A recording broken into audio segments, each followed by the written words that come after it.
En fait pour revenir ci diaspora bonne bi nañ xam ne diaspora bonne du guléet diaspora bonne amoon na ça a été d'abord initié par la BSS okay. Quelle a été sa réussite ensuite la véritable question boobu dafa réussir woon non attends-moi finir la véritable question c'est-à-dire diaspora bonne bu ñuy wax nii la question est-ce que c'est soutenable est-ce que ñu koy laajte ils sont crédibles ça c'est ma question pourquoi may poser loolu parce que damay def un comparatif avec diaspora bond et les obligations détenues par des ménages en France diaspora bond bi lu tax man gëwuma mu jàll on a un déficit budgétaire on a un endettement colossal qui fait que c'est une pression sur le gouvernement ce qui fait que ñu nar a souscrire diaspora bond bi ils prennent un risque pourquoi ils prennent un risque parce que ils prennent un risque parce que ñi koy woote ils sont pas crédibles non après ça s'est passé en France ce qui s'est passé exactement mais boo dugalee sa xaalis tôt ou tard dañ la fay non le taux est très attractif moi je suis financier laisse-moi après ma bàyyi la nga wax le taux est très attractif entre 6 et 7%. Moi je le compare aux obligations détenues par des ménages en France lan moo xew France ñoom dañoo xëy benn bés def via l'assurance vie via les fonds de pension ñu ne leen na ngeen ñëw souscrire ce sont des obligations ñu tudde ko eurobond ou patriot bond ne leen 6%. Aujourd'hui avec l'inflation les taux sont tellement bas que actuellement c'est sans valeur et là c'est un gouvernement qui est beaucoup plus crédible que notre gouvernement et aujourd'hui les ménages les Français qui ont souscrit à ces obligations publiques ñu ngi raser le truc ñun nag c'est plus grave parce que ñun on n'est pas crédible. Pourquoi on n'est pas crédible? Parce que c'est un risque financier. On a un gouvernement qui gère approximativement la dette qu'on le veuille ou non.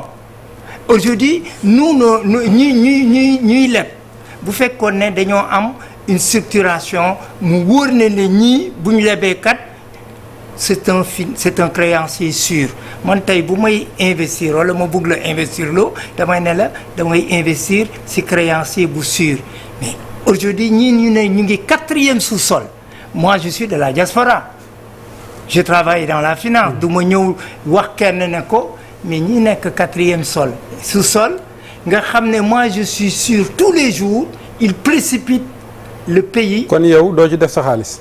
mais du man rek ñu siy def seen xaalis ça c'est voué à un échec ça peut effectivement ça a une rhétorique souverainiste mais c'est un système de financement classique qu'on a habillé du lu bees loo xam ne la dafa am sur tous les instruments financiers.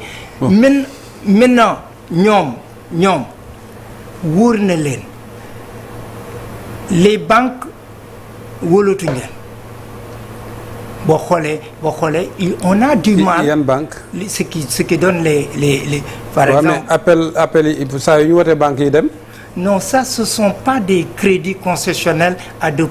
non waxuma yooyu mais ñooy Ousmane Sonko dafa ne la woon laisse-moi me continuer Ousmane Sonko dafa ne Milan rek barki démb ne leen FMI bu la accompagner foo dem ñu wóolu la lebal la vrai ou faux aujourd'hui ñun fan la ñuy jëlee xaalis c'est sur le marché de l'IMOA assez souvent mais on a tellement dégradé notre note que les véritables partenaires financiers ne viennent pas. waaw mais saa yu ñu duggee ci marché bi liñ soxla woon dinañ ko am. non mais liñ soxla woon loolu c'est très grave lu ngay wax nii. c'est-à-dire ñu dem ba nga xam ne fu ñu toll chaque jour dañuy dem ci marché bi jël non pas pour financer loo xam ne day produire dara mais pour régler que du fonctionnement. Mais ça c'est. non waxuma la liñ ciy def de. c'est presque creuser notre tombe. c'est presque actuellement je pense que les diaspora bonds c'est justement pour titiller notre fierté nationale ou bien c'est une rhétorique tellement souverainiste mais gëwuma ne dinañ am ay souscription yu bëri parce que kii wax na ko léegi ñëpp di ree moom mooy bañ commencé yëkkati ne nit ñi dañuy joxe amul te boo ne dañuy waxante dëgg sénégalais yi si on est 2 millions d'immigrés à peu près dama koy schématiser ñu ne immigré bu ne na joxe presque 1 million ça fait 2000 milliards moi vivant plus de 35 ans dans ce pays-là et visitant beaucoup de villes de la diaspora il y a très peu d'immigrés bu la mën a génneel 100 000 bu la mën a génneel 100 000 francs parce que il y a très peu d'immigrés bu la mën a génneel les gens tirent le diable par la queue parce que li métit bu fi am fii am na fële. Merci beaucoup. Donc je ne crois pas à ce levier de diaspora.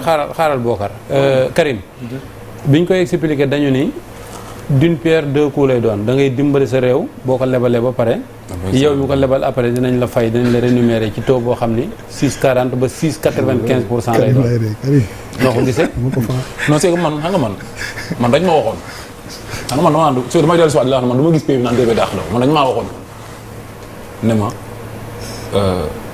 immigré yi de yéen bis bu ngeen ñu falee waxuma yéen sax mais tubaab bi sax dañuy def ñu ci dëkk bi di liggéey tubaab bi parce que xam nga immigré ak lu mën a xew amul lu ko neex ku sañoon sa dëkk ngay amee teranga fi ngay nekk fi dem ñàkk pexe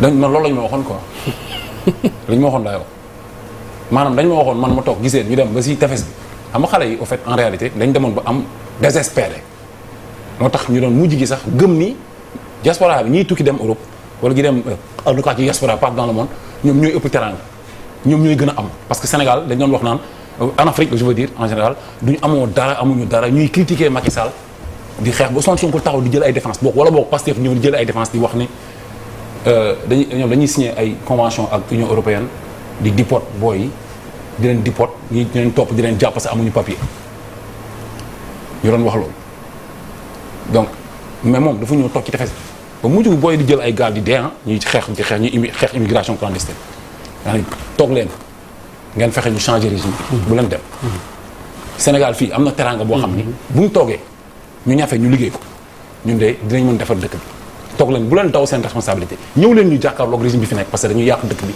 dañoo jël alalu réew mi dañ ko nangam dañoo nangam léegi yow soo ñëwee yow espoir bi jeunes yi amoon ci yow di ko yaakaar loolu nga bokk fi yow nga dem ci ñi nekk en Europe ci diaspora bi di créer immigré bon bi parce que man immigré bon la wax léegi boo demee yow tu la di yéen maintenant léegi ñun am nañ yaakaar ci yéen di ngeen di liggéey fii nii yow nan ngay def ak booy yi doon dem si gaal gi yi nga doon wax bu leen demati projet boobu fan lay dugg est-ce que ñoom tey duñu gën a jël ay risques sax pour dem parce que gis nañu yow état bi yow léegi yaay am yaakaar ci ñi nekk si diaspora bi man foofu laa nekk man nañ ma si ndax ñooñu yor nañ leen joxe est-ce que dégg nga ma lay expliquer ça dañoo am benn ñun Sénégal 75% de la population sénégalaise c'est des jeunes ñu nekk ci dëkk bu dëgër il faut ñu fàttali loolu gars yi quoi Sénégal dañoo sonn Sénégal dafa dëgër booy di dem ci gaal gi di dee ba léegi immigration clandestine ay dee yu métti ñu ngi koy dee te ñu ci ëpp amuñu këyit xoolal booy yi ni ñuy dundee ci diaspora bi waaye léegi yow mi ñu fal nga waxoon ñu ngi fi wax yëpp ba nit ñi doon dee ba am sax ñoo xam ne dañ ne woon ñoom bi ñu la falee ñi ngi doon bàyyi lépp di ñibbisi yow nga ni leen léegi fi ngeen nekk ni yéen li ngeen liggéey fi ñun dañ ci am yaakaar man foofu laa nekk. merci beaucoup Karim Bokar par rapport ak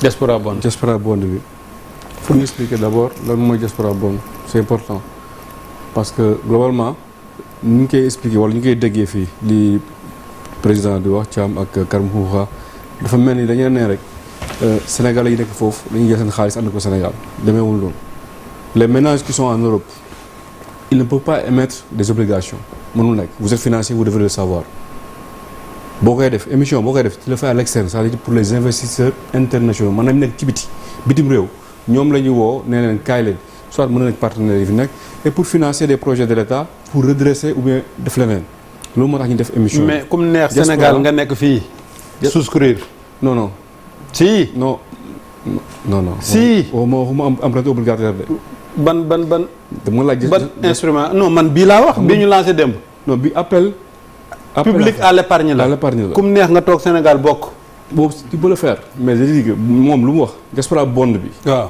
lu mu wax sànq dafa am ñoo xam ne ñu ngi Europe di def ay émissions man lu mënul nekk tu vas faire des émissions. non yow da nga comprendre la na ko donc vous expliquez pas bien. non waxul loolu de. non waxuma loolu da nga ne moi dama ne la allez-y. dama ne la diaspora dañuy demander ngay ñëw di jël ay diaspora bond dafa mel ni en France le problème par exemple de mun nañu ko tuddee diaspora bond ça se fait via l'assurance vie ou bien via les caisses de pension ñoom c'était à l'époque à un taux excessivement élevé. Aujourd'hui, ce taux est rogné par l'inflation de telle sorte que les taux sont extrêmement bas. ñii li ñu bëgg ñoom également moom mooy ngay soumettre. épargne foofu nekkul omission. Magumba. foofu émission foofu assurance la. moo tax je veux qu'on précise lu ñuy wax. c'est pas de l'émission c'est une assurance que tu souscris. après boo demee ainsi que nañ doon ainsi de suite. beneen bi ma si jaaxal mooy que début émission dama ne woon j'ai comme l'impression que moom surtout doyen dafa toog beaucoup dafa toog ci. échec du gouvernement bi l'échec du gouvernement sera notre échec ça il faut le savoir. s'ils ne réussissent pas xam nga lan nga war a def wala lan la ñu war a def ñun ñu jàpp ku nekk am nga droit wax nag ku nekk am nga droit wax sa xalaat ça c'est la démocratie que comme ça ku nekk di nga wax sa xalaat mais li yenu maanaam man dama jàpp ni si réew bu wootee kan la ñam xare da nga war a dem jàppale si réew mu ñëw bu ñëwee ba fii nga wax ni après nañ joyante lii mais ce qu'on a dit sur les diaspora bonds on ne demande pas aux Sénégalais qui sont de l'extérieur ñu dagg seen xaalis ku fi andi dañu ne épargne bi ngeen épargne foofu mu nekk foofu am na y a des émigrés qui épargnent au Sénégal. y a des émigrés qui épargnent en Europe. Ils sont pas 2 millions ils sont 700 000 ñooñu dañu ne chaque mois comme année bi dañ ciy génn comment dirais-je 1600 milliards ba 1800 nga dugal Sénégal. li ngeen andi loolu te mu nekk fonctionnement pour seen famille seen doom ak yooyu ñu jàng yooyu ba pare am na loo xam ne dañ koy épargne ñoom pour ñenn ñi dañuy bëgg a tabax fii ñenn ñi dañuy liggéey foofu denc après andi ñu ne la xaalis boobu ngeen yor. ngeen koy épargner foofu en Europe ou bien ngeen koy épargner feneen andi leen seen réew ngeen am degré ngeen am dose de patriotisme parce que yéen ngi bokk ci li tabax réew mi ba pare ngeen am seen taux en tout cas d'intérêt boo xamante ne à la fin dañu ngay jot kenn mësul wax état Sénégal du la fay amul l'état est plus sûr garant en termes de crédit. toujours solvable maintenant le temps de la solvabilité peut être ne pas être le temps bi ngay xaar yow loolu bokku ci. Mais ce qui est important de retenir est que diaspora bond bi effectivement ça pourra participer en tout cas à gérer beaucoup de problèmes en tout cas yi nga xamante ne moom lañ nekk ponctuellement di dund te bu ñu koy dund on ne reviendra pas comme que buuba day tere ku wax naan ay régime bi fi nekkoon ñoo ko def malal il faut qu'on parte sur ça parce qu'il est important de rappeler ce qui s'est passé c'est pas dañoo bëgg nekk ci nguur gi fi nekkoon dañuy bëgg rek xam ne tey 4e sous-sol bi am nañu fa yóbbu du Sénégalais yi. moo tax aujourd'hui. léegi yow da ngaa bëgg ñu souscrire pour jàppale gouvernement bi. mais dañuy souscrire pour 2 choses. benn bi parce que suñu réew soxla na xaalis pour financer les projets structurants yi nga xamante ne moo nekk ci presse bi. loolu j'ai dit presse mooy. plan de redressement bi. loolu c'est important pour Sénégalais yi. maintenant bu dee yow da ngay gis ne tout le temps voilà régime bi fi nekk baaxuñu wala dañoo war a échouer wala dañoo war a échouer finalement. au risque même de faire peur ak ñi nga xamante ne seen xel desoon na tuuti ñu nekk ay indécis bëggoon def seen xaalis ci eurobond bi autant pour moi diaspora bond c'est important c'est appel public à l'épargne ñëpp dañ si joxe banque boo fa demee boo dugalee sa xaalis ñu muy liggéey après ñu ne la ngay épargner laa wax épargne waxuma compte courant ngay épargner di épargner est-ce que da nga am intérêt wala doo am intérêt da nga am intérêt mais sauf que fii c'est à l'état à l'échelle nationale gis nga gouvernement bi ñun on n'est pas en tout cas on dit pas que tout est bon il y a beaucoup de choses à refaire ça c'est la vérité képp kuy wax Sénégal nga xam ne am na yu bëri dañu war a jooyanti mais nag si biir jooyanti bi nag il faut pas imposer que la dose de souveraineté ñu nañ ko bàyyi mënul nekk en tout cas moi si j'ai quelque chose à retenir de Ousmane Sonko c'est sa dose de souveraineté c'est sa dose bi nga xamante ne en quelque temps il a su quand même lever la conscience de toute l'Afrique, de toute la jeunesse africaine. C'est important de le rappeler parce que lu tax may wax loolu c'est la vérité ñun ñu mën nañu ko gis aujourd'hui il reçoit beaucoup d'attaques de la part du subglobal ou bien des externes am na lu tax. am na lu tax. merci beaucoup mais moom ma interpellé ko man est-ce que c'est une dose ou une rhétorique souverainiste parce que boo may wax ne man je suis factuel hein boo xoolee le budget du Sénégal boo xoolee le dernier rapport très sincèrement gisuma l'apport du gouvernement ma jox la exemple ñoom ils ont dépensé 2800 milliards et quelques ils ont récolté 2200 milliards ils ont un trou de 588 milliards boo taxawee fii di ma wax ne man gisuma góorgóorlu bu ñu def c'est-à-dire xam nga kan laa doon gisee góorgóorlu mun nga taxaw tous les jours ressources endogènes mais je suis très factuel quand je lis les rapports financiers on ne les voit pas c'est-à-dire mun na politiciens yi di ko wax mais man xam nga lan laa gën a bëgg man lenn rek laa gis moom mooy y a un matraquage fiscal et je veux même être beaucoup plus dur parce que dama ñaan ñu réussir hein. D'ailleurs je fais partie des premiers Sénégalais à faire leur évaluation d'étape en écrivant un livre dès leur première année non pas pour les critiquer mais pour leur donner un miroir pour rectifier leur tir mais lenn maa ngi la koy lenn ne ma daaneel foofu dama ne la très sincèrement doxalin bi may gis nii aw ma yàqin ne c'est la bonne voie je peux me tromper mais je vois que quatrième sous-sol lañ ñu fekk mais on nous précipite de plus en plus on creuse notre tombe. Merci beaucoup. Concrètement facile rapidement benn question rek laa lay poser président ñoom d'après li nga wax ñoom le président Diomaye et le gouvernement Ousmane Sonko ils précipitent encore le pays dans le gouffre selon ce que vous avez dit. yow lan nga proposer en tant que président. non Bokar duñ dugg foofu de. non je vais faire une réponse simple je vais faire une réponse d'une phrase non s'il vous plaît monsieur Thiam s'il vous plaît Paul waaw.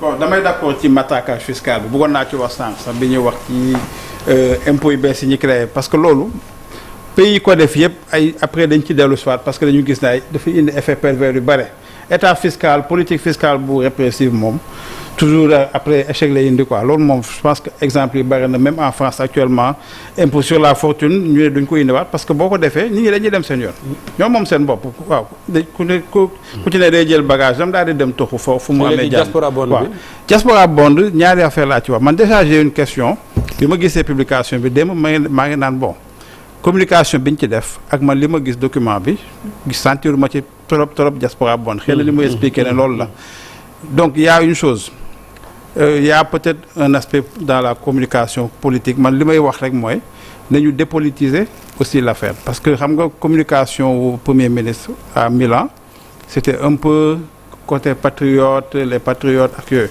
man je pense que c'est quelque chose boo xamante ne mën na nekk une idée boo xam ne c'est à creuser xëy na sax bii c'est pas la bonne mais mën nañ koo gëstu du lu bees ah d'autres pays l'ont fait ay Italie ay Amérique latine ak yooyu def nañ ko mu réussir. mais Sénégal gi def nañ ko. voilà mais donc du loo xamante ne man. aspect politisation bi moo ma ci déranger quoi nañ ko dépolitiser def ko vraiment l'affaire de tout le monde mu nekk réussite. booba. waaw mais man damay d'accord ak benn côté Paul bu may wax parce que lu ñëpp bokk pour man approche bi. dafa war a nekk approche lu ñëpp bokk xam nga am na nooy présenter un projet comme ça sénégalais bu ci nekk ku ne yaa moom sa xaalis yaa moom sa bopp te loolu dañ koy fàtte. On peut pas mettre tout le monde ci benn on ne doit pas def affaire diaspora bond bi parce que on appartient à un parti politique dañ ko war a def parce que sénégalais lañ dañ ko war a def parce que c'est une opportunité pour investir sa xaalis te loolu dans la communication il faut mu refléter ko.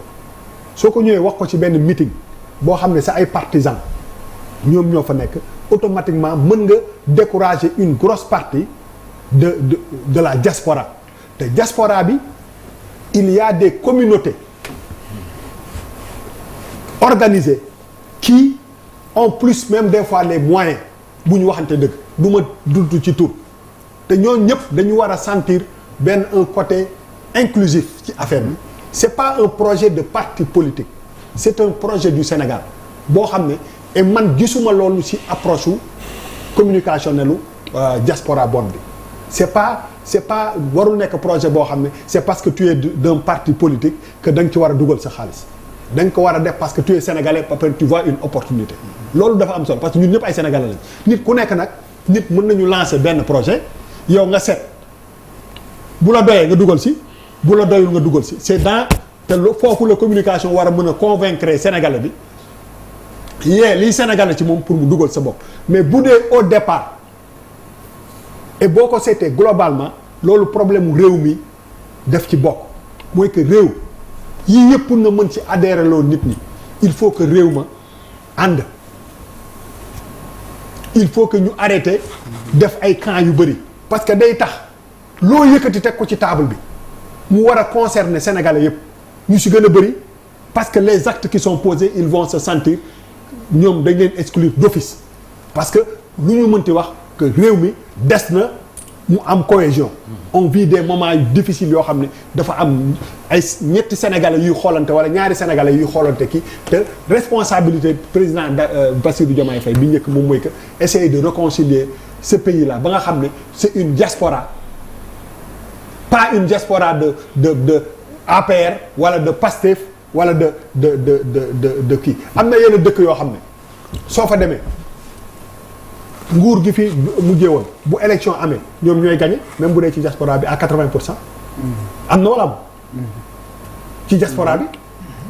am na ci dëkk yoo xam ne mouvance président kii bi Pastef ñoo fa gagné am na ñu donc ñooñu ñëpp boo leen bëggee boole ci benn affaire approche bi il faut pas mu nekk une approche partisane.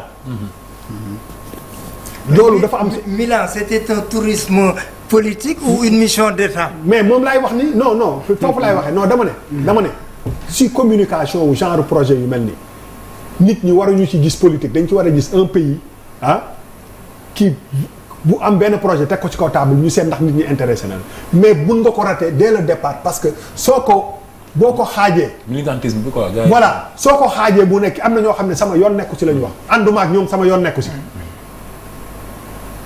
parce que des fois am na noo koy waxee day mel ni da ngay yee le partisan pour mu jël dugal ci xaalis dafa ñi nekk extérieur diaspora bi ñun nekkoon nañu extérieur xam nañ ni gars yi di dundee foofu ñu si gën a bëri ñoo mën a yem. malal mi moo leen tane maa tane malal waaye moom moo leen tane temps yi moom maa ko tane yoru dara yaa ngi dégg non dëgg la ñu bëri ñoo xam ne parce que nit doo koy expliquer dara xam nga diaspora bi ni mu amee ñu jàng noonu la bëree ñu jàngul c'est-à-dire que même mécanisme bi communication dafa am solo de nit boo xam ne jàngul xamul dara ñun am na ñoo xam ne bu ngaa ngi naan diaspora bon kii naan taux bi kii naan nii xoolal ay chinois la ci ñoom te ñooñu ñooy masse bi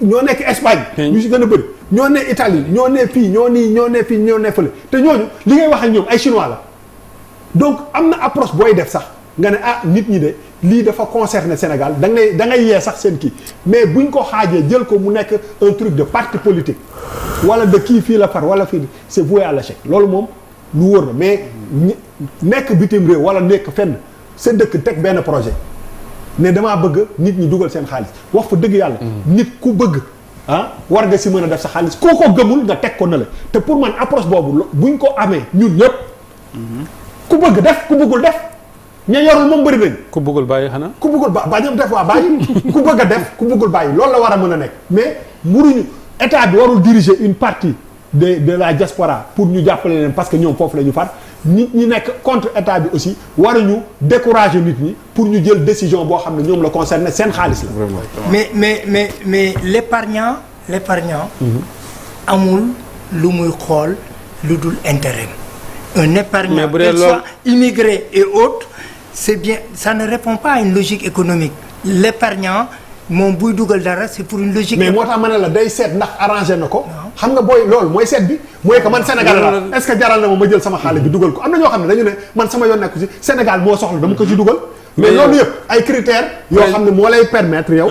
nga décider da nga koy def wala def. logique économique la du logique politique. mais bu dee logique économique.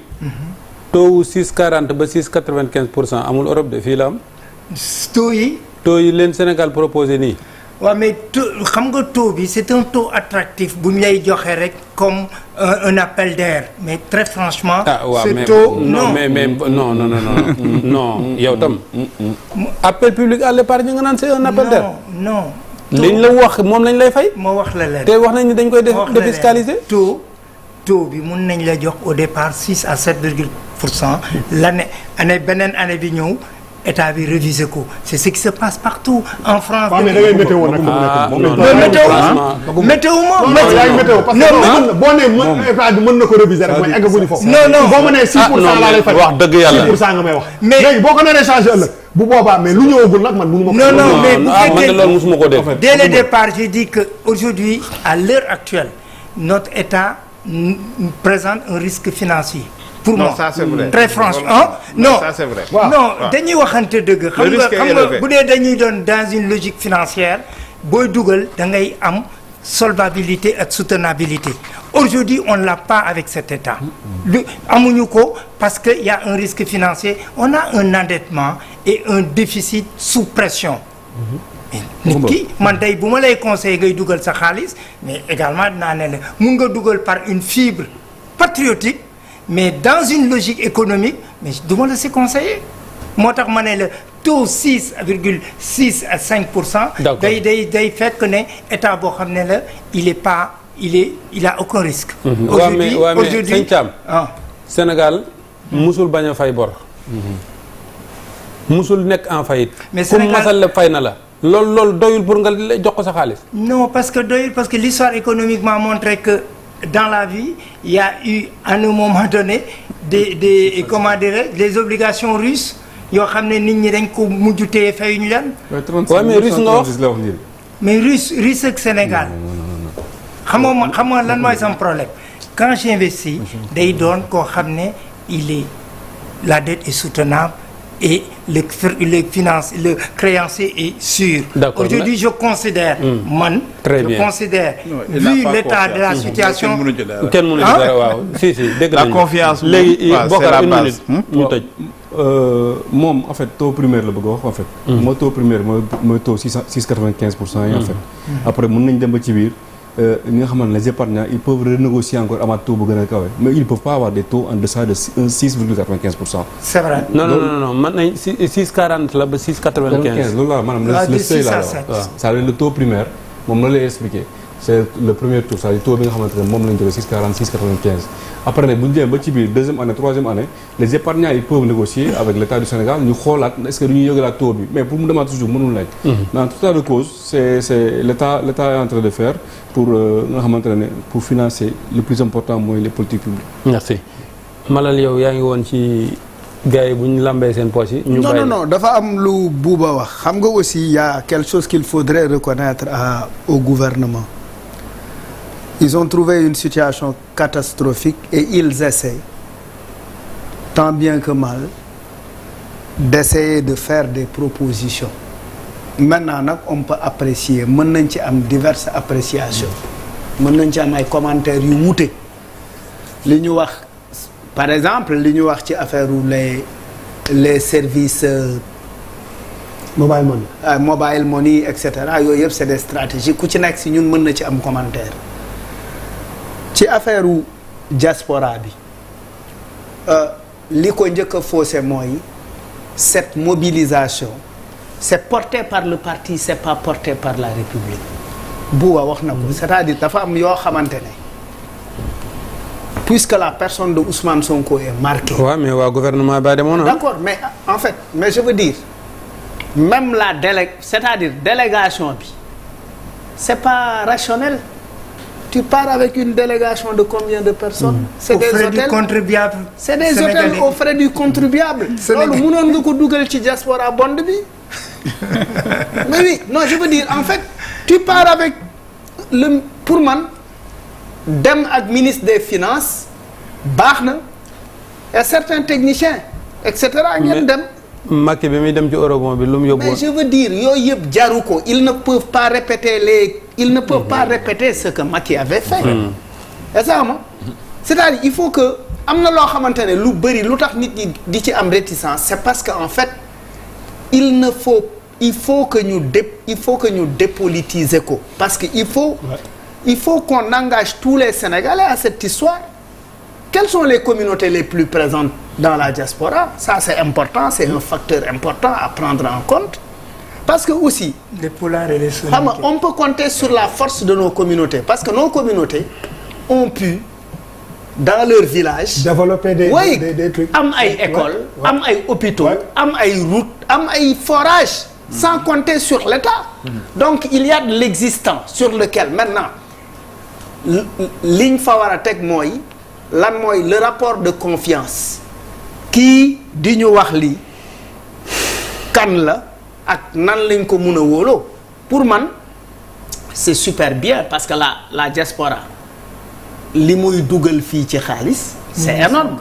Il est important que état bi aussi oui il est important que l'état structuré ko loolu c'est à saluer mais il faut dépolitiser. Il faut que dans les prochaines échéances parce que pour man warul yem Italie nañu dugg Congo. Il y a énormément de Sénégalais là-bas. En Afrique, il y a beaucoup de Sénégalais mais qui sont... ils ont invité que des militants pacifiens à Milan. waaw non. Oui, pour man approche boobu la ñu war a... Ah mais si foofu la ñu war a génn. Non mais. Pour man bu ñu génnee foofu le problème est réglé pour man bu ñu génnee foofu mais pas di... non dañu ni mënuñu dem fépp foog ñu tànn fenn. Non ñuy tànn bañ à Milan ils ont invité que des mais mënuñu tere aussi militants. les militants aussi on ne peut pas les empêcher de venir voir. Am na ñoo xamante ne par curiosité ils viennent voir Ousmane Sonko. Parce que aussi c'est une figure politique importante populaire. et puis Congo googu ngay wax Oui. dégg naa am na ñu fa jóge sax dem Milan. Oui je veux dire pour moi. pour man il faut que ñu jox ko benn approche beaucoup plus républicain. waaw. merci je beaucoup pense que ça peut marcher hein. yeah. Hum. loolu la. d'accord waaw kon fii la ñuy yem tey Ça peut marcher. ñu leen di gërëm bu baax a baax ci kóolute gi ak ànd bi ak ñun jeex na. jërëjëf Paul Dominique Correa moo fi toogaloon COS société civile bi Bokar jeex na s'il vous plaît waay. non bàyyil les officiers policiers là nee nañu nga waxtaan la 49e promotion nee nañu prochaine émission waaw nee nañu ngeen waxtaane seen cas. Makumba oui et puis ils sont mobilisés dans les magal ils sont mobilisés un peu partout quoi. 400 plus de 400 c'est-à-dire ils sont là ils n'ont pas été payés. rappelé wuñu woon leen Jean-Baptiste avant muy dem. non rappel bi joxuñu leen ko liñ leen yoreel bëri na te ils sont mobilisés ci magal ils sont mobilisés un peu partout donc en fait c'est kon léegi xam naa loolu yow def ko yóbbante bu der ñëwee ajuma ji. mais ñun tey dañu doon marché nag mu bëriwoon trop ak opposition beeg ñëpp lañu woon mais daf ci am ñoo xam ne jëluñu ko pas ma leen di wax ni leen vraiment ñëpp damay wax ni vraiment ñi ngi jégalu ci yi nga xam ni dañoo mer vraiment di wax ni aussi itinéraire bi ñu changé moo tax temps bi xatoon yu bare bari jot ñu ko def même jumaa ji ñu taxawoon sax loolu bokkuloon suñu programme parce que jumaa yi Sëñ Abdoulaye